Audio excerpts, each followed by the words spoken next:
Ready to go? No problem. All right. So, hello, my name is Czarina Zoleta, and my undergraduate thesis project is called Stage to Screen Writing for Adaptation. So, my project this semester has been to adapt a stage play script into a film screenplay. And the reason I really wanted to do this project was because as long as I can remember, I've always been passionate about stories and storytelling. And ever since I was little, I loved reading, hearing, and listening stories, but I also loved telling and writing stories. And that passion for storytelling has really led me to my degree in new media. And having been in the Faculty of Fine Arts at the University of Lethbridge, I've had to also take courses in the drama department. And I've really come to love those courses as well, particularly screenwriting and playwriting. And even though new media and drama are different fields, what a lot of people don't realize is that at the heart of both of them is the art of telling a good story. And so that's really why I'm passionate about both new media and drama, because they're all about telling stories. And even though they go about it in different ways, I think they have really great techniques that contribute to telling a good story. So if you had to put me somewhere on this chart, you would find me right in the middle between those two. So I've mentioned why this project is important to myself, but I think that this project is really important to the public as well, because nowadays there is an increasing presence of adaptations. If you go to the movie theater, there are more and more films that are being based off book series and novels. And not just that, but also plays are being turned into movies. And so having said that, just by a show of hands in the room, how many of you know somebody who, or maybe you're guilty of this yourself, but how many of you know someone who swears by the saying that the book is always better than the movie? Well, by the looks of it, most of you have your hands up. And the thing is, with more and more adaptations coming out there, more and more people are saying that. And I would think that's a really unfair statement to make, because these people are misunderstanding and misjudging adaptations for what they are.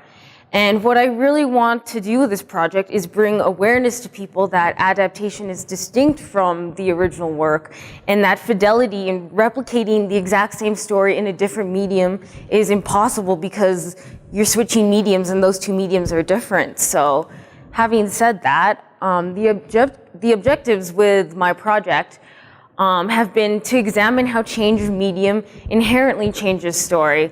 And so what I've done is I've done a lot of research into adaptations and fidelity theory, and a lot of the research shows that fidelity is really, it's an unfeasible thing to do because you're dealing with different mediums, and having said that, those mediums communicate differently. So what I wanted to do as well was explore how both film and theater communicate narrative differently. So what I've done is research the differences and similarities between film and theater. And even though there's a lot of similarities between movies and the play, one of the biggest things that sets them apart is that plays really are all about telling and films rely more on showing. And this is due in part because of the nature of the medium. Theater really has a live audience, and each spectator sits in a different location, and not everybody can see every single detail on the stage or see every single expression, so there can be something that they can miss. So the play really has to rely on using the dialogue and using the spoken word to get their story through, whereas film, the director, if they want you to see something, they will make you see it, and every single audience member is going to see the same thing. So film really relies on visual image. So that is really the biggest difference between the two that I found. And another objective I wanted to do with this project was just explore the interconnection between drama and new media, because as I said before, it is really kind of overlooked how similar the two fields are in the way that they both are about storytelling. And what I really wanted to do was incorporate perspectives from both drama and new media in this project, just to get the best techniques to tell the best story. So having said all that, one of the biggest issues that I had to face was picking the source material to adapt for this project. And I originally had wanted to adapt a play that had been written by another playwright, but in the end, I decided to adapt my own play that I wrote last year, which is called In Another Life, and turn that into a film screenplay. And there are many reasons for why I decided to adapt my own work in the end. And the first reason, and the most important one, was that it just really eliminated copyright issues, because with adaptation, you have to get permission from the author of the original work before you can take their work and change it. So being the author of the work, that already took away all the legal matters. So that was just very convenient for me to do that. As well as with adaptation, in order to adapt a story, you really have to have a thorough understanding and familiarity with the story already. And being the original author of the story, I know it better than anybody else. So that put me in the perfect position to adapt my own story. So that was great as well. And I really saw this as an opportunity to get insight into the position of both the source and the adapting writer. And not often does the original writer of the work get to adapt their own work. So I saw this as a very unique opportunity to experience what it's like to be in the position of both the person who wrote the original work and changed the work.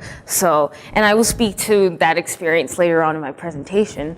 But also a benefit of adapting my own work was that I was able to obtain personal audience reactions to both of my works. And there's also just that personal connection to the work, since this is a story that I've been working on for quite some time now, and I'm just very passionate about it. So it just made me even more motivated for this project. So having decided to do my own play, my play essentially is, the premise is as follows. A brain tumor leaves Kaya in a coma in which she finds herself living in an alternate reality where she meets love of her life but is bound by her duties in reality.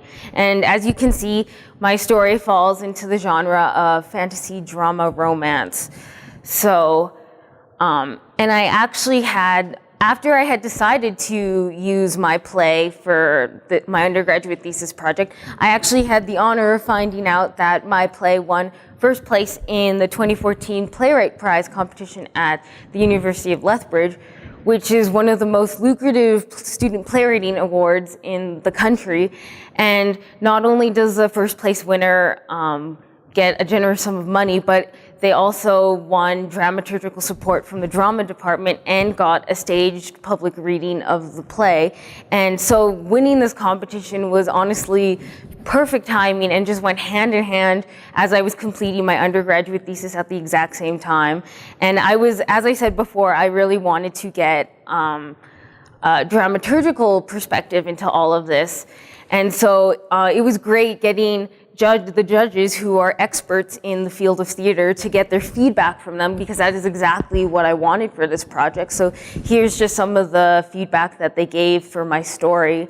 And it was not only great to get their insight into it, but it was also just very reassuring knowing that I chose a good story to adapt for this project. And also it was just very reassuring for my storytelling skills, and that was just great.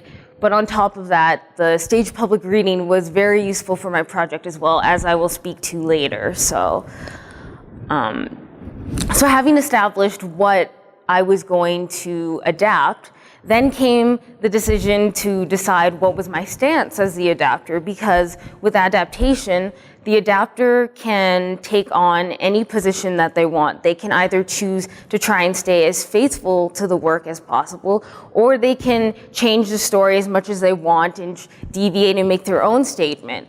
So I really had to choose what I wanted to do with this work. And for myself, what I really wanted to do was preserve the best qualities of the play. So I wanted to keep the most important narrative elements that really told the story, but also I wanted to keep the parts that I enjoyed the most, as well as the parts that people really enjoyed as well. So on top of that, being the author and the adapter, I really took this chance.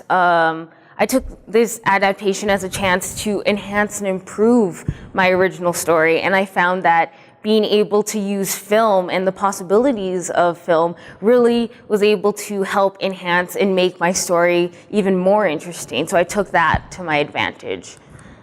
So having established all of that then, here's kind of just a general overview of what my project's work entailed. So as you can see, there were 3 different stages. There was the pre-production, production, and post-production stage. And I will go into detail with each of these stages, but right now I'll just give a quick outline of each one.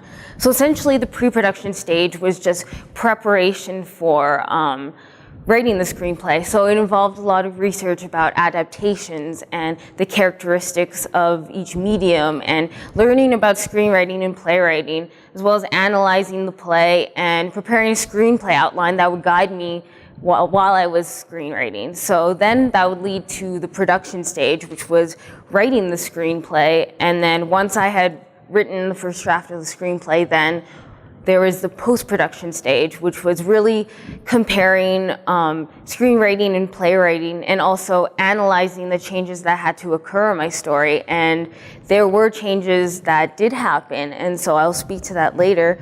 But also, there were an important component about this I wanted to explore is audience reactions. So I'll start off with the pre-production stage, which, as I said, involved research about adaptations and fidelity and the characteristics of film and theater. And I really looked into academic journals, articles, essays, books. But on top of that, I also really wanted to get perspectives from people in the field. So I interviewed and I sought advice from people. Bob Cousins, who's the screenwriting professor at the University of Lethbridge, was my thesis supervisor, and he really helped me develop my screenplay outline and helped me as I was writing the screenplay. And I also got Ron Chambers, who's a playwright at the University of Lethbridge as well, to help me in the process. And Marcia Johnson actually is a playwright from Toronto who came to visit the University of Lethbridge this year. And she actually is familiar with the process of adaptation, having taken a short story and turned that into a play. So it was really great to get insight from her and to interview her about the adaptation process and really the ups and downs of it. So it was really great to talk to her one-on-one. And alongside of all of that research, even though I had written the play, I really wanted to make sure that I knew the original story like the back of my hand. So I really broke it down and made sure I understood everything about it before I decided to change the story and outline a screenplay. So I essentially figured out what I was going to do with the screenplay. And like I said, I got feedback from both Bob and Ron from both drama and new media before I actually executed this. So after having all those preparations done, then I was able to write the screenplay.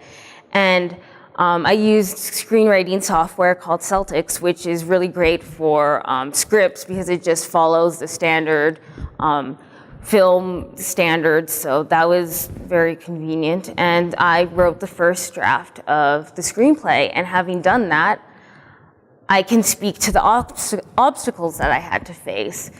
And the biggest one was just making everything visual. As I said, theater and film are different in the way that film is a very visual medium. And the thing with my play was there were actually a lot of monologues, and monologues are essentially long blocks of text spoken by the character. And that really relies on just telling the audience what's going on. So as you can see, that doesn't really work well in film. So I had to somehow find a way to take the information from monologues and convey that in a visually interesting way. So that was one of the biggest challenges. And with all screenwriting endeavors, writing dialogue is a challenge because of problems like on-the-nose and conclusionary dialogue. Essentially, on-the-nose dialogue is when a character states exactly what they want. There's no subtext, there's no secret want, everything is just spelt out. And then conclusionary dialogue is when the character tells the audience exactly what to think rather than letting them draw their own conclusions. So these types of dialogue are really problematic because they lead to flat and uninteresting storytelling because they're telling the audience what to think. So, and they really take away from the story. So I really wanted to avoid those, and it was difficult trying to find compelling and visually interesting ways to tell a story. And with all writing endeavors, there is the notorious obstacle of writer's block. And all three of these obstacles were really challenging, but I think that I was able to overcome them fairly well. And I actually want to show you how I was able to overcome them by actually giving you some insight into my process of adaptation. And the thing with adaptation is with each adapter, they have their own unique way of adapting the story. So this is just a look into my own process. So essentially how I start out adapting the story is I have the play script open and ready, and then I have my screenwriting software ready for me to write in. And then as any writer knows, the thesaurus has been a very good friend of mine, and especially in film, since you have to be very pithy and succinct, it's really useful because it just gives you the perfect words that you need. So that was very useful.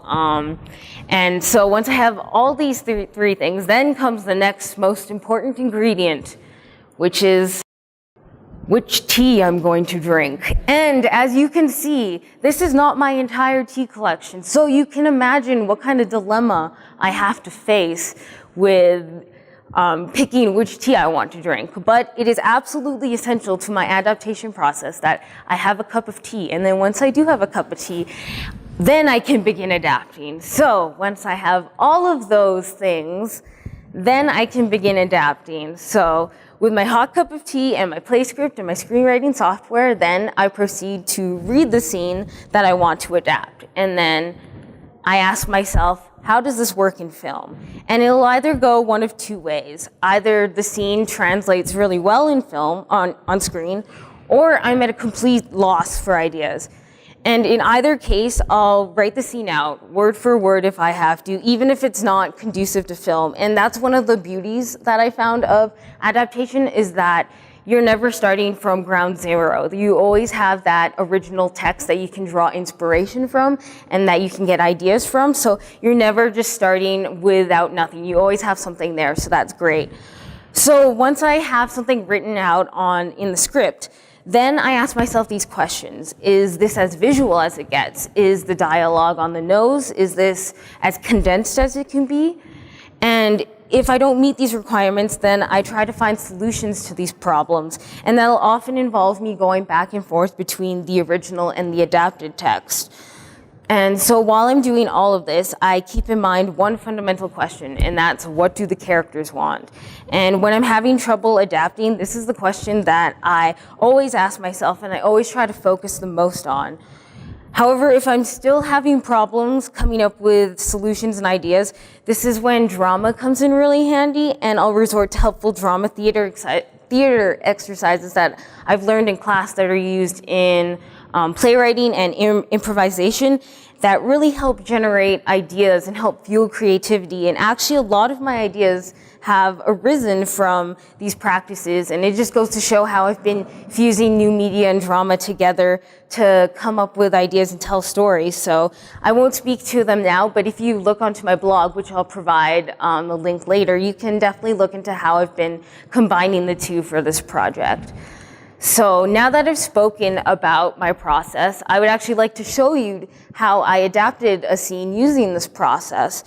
And as I said before, winning the playwright prize competition has been super helpful because I had the stage public reading. So instead of having you read this whole scene, I'm actually going to show you a clip of the stage public reading, and you can experience it yourself, but I'll just give you a little insight into what this scene is about. And essentially, as I mentioned before, my protagonist, Kaya, she is in a coma and she finds herself in this alternate reality where she meets the love of her life. And she doesn't remember reality and she doesn't remember her sister, but as soon as she remembers her sister and reality, she has the choice between going back to reality or staying with the love of her life. So this scene essentially is showing the man she falls in love with, Nolan, who dealing with this situation, and he's seeking advice from Mr. Audric, who is the old wise man in my story, and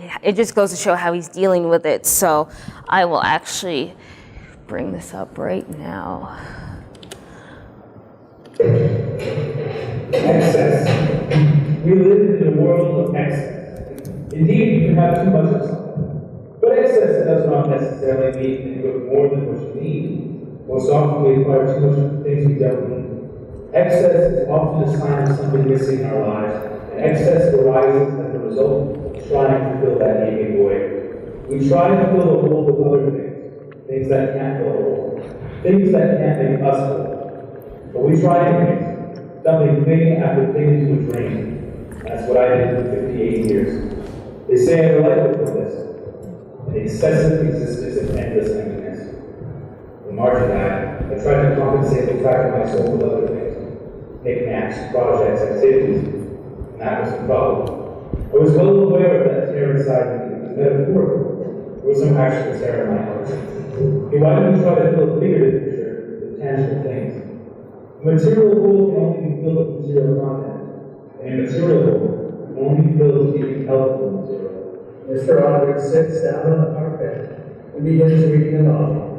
No repentance.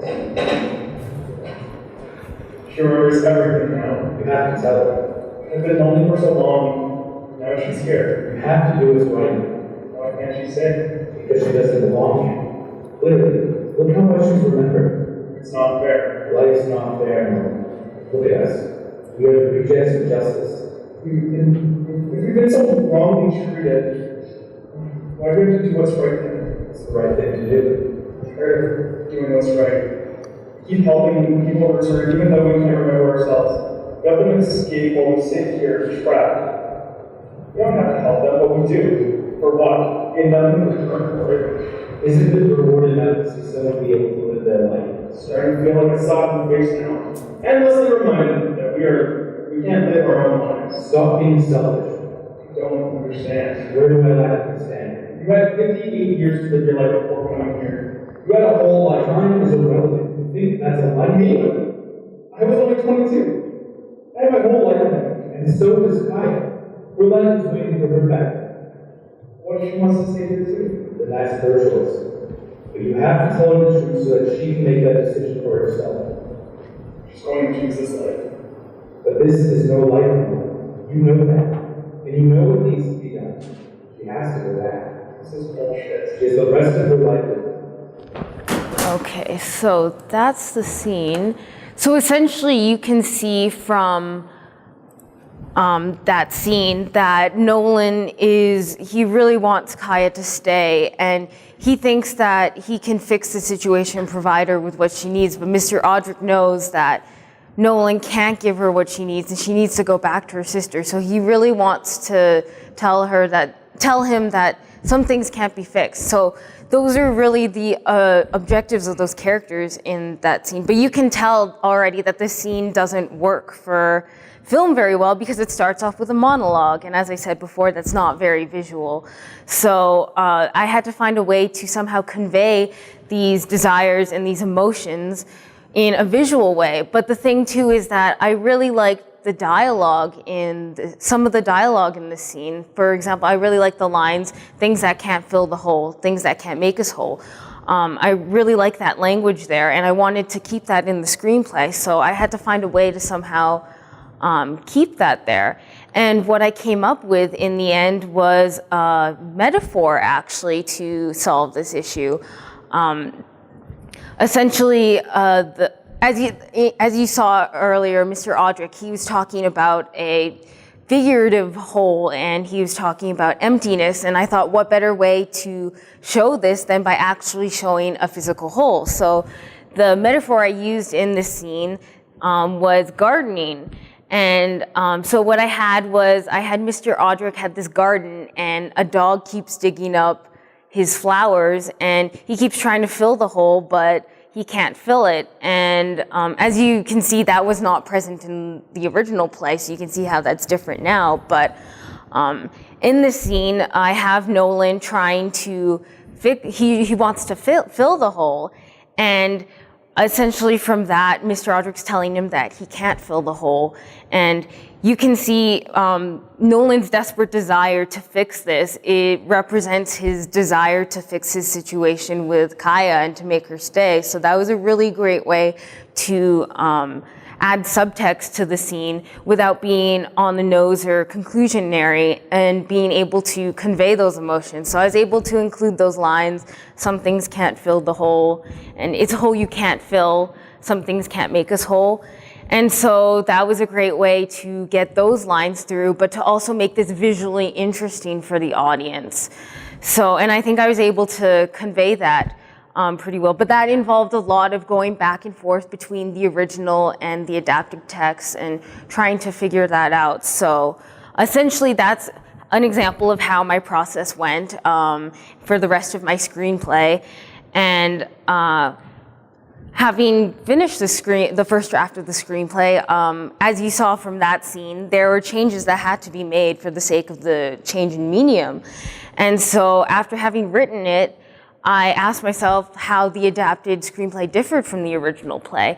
And one of the biggest things was just the visualization in the screenplay. As you saw earlier, I had to add that metaphor to external, and I had to add many other metaphors to externalize and reinforce themes. But also I used the visual aspect of film to really emphasize the portrayal of the coma world versus the reality, whereas in the play I was only able to have the characters talk about it, but in the film I was actually able to show that and really emphasize the contrast between these two worlds, with the coma world actually being presented in my screenplay as this beautiful, idyllic place with bright saturation and colors, whereas reality was portrayed as really drab, dreary, monotone colors and dark. So I was able to really get that point across in film. And also another thing that changed was just the structure. Having analyzed the play really thoroughly, I saw where there was weaknesses in the plot and in conflict. So I decided actually to withhold the reveal of information to increase the suspense and make the story more interesting for the audience in the screenplay. As well as for the sake of conflict, I added more scenes and characters to increase opposition and better showcase the conflict. For example, in the screenplay that wasn't present in the play, I actually added a whole town to the coma world just to reinforce this idyllic community and single out the protagonist on her own to really increase that opposition. So those are the ways that the major changes that had to occur in my screenplay. And like I said before, one of the biggest things about adaptation is that things have to change, but I also realized a lot of other things on the way. And that was just one of them being the importance of the stance of the adapter. As I said before, each adapter can take their own position and decide what they want to do with the work. But another thing I realized with adaptation is that not only is adaptation about telling conflict, but the adapter has to deal with conflict themselves. They either have to stay true to the original or they have to deviate. And for myself, I really wanted to find a balance between the two. So that was a real conflict in itself. But also there's the conflict of pleasing the audience versus pleasing the writer and the artist. So that is a delicate task to deal with as well. So that is really important in adaptation. And another thing I realized was, especially being the original author and the adapter, was I was able to take this as a chance for revision and improvement. So I was able to maintain but also increase the conflict in the story. And lastly, one of the most important things was just for an adapter to adapt work, they really have to understand the medium that they're working with in order to tell the story to the best of their abilities. And so once they know the strengths of the medium, then they can use that to their advantage to tell the story in the best way possible. So on top of all of that, I've also realized how audience plays into adaptation. And one of the things that I've learned with adaptation is that you have to deal with two audience groups mainly. You have to deal with the audience that is familiar with the original text, and then you have to deal with an audience that has no idea about the original text and who's just experiencing this for the first time. So with my project, I really wanted to get audience reactions from both of these groups. So I wanted people who knew the original story and then experienced the adaptation. But then I also wanted to get feedback from people who never heard the original and then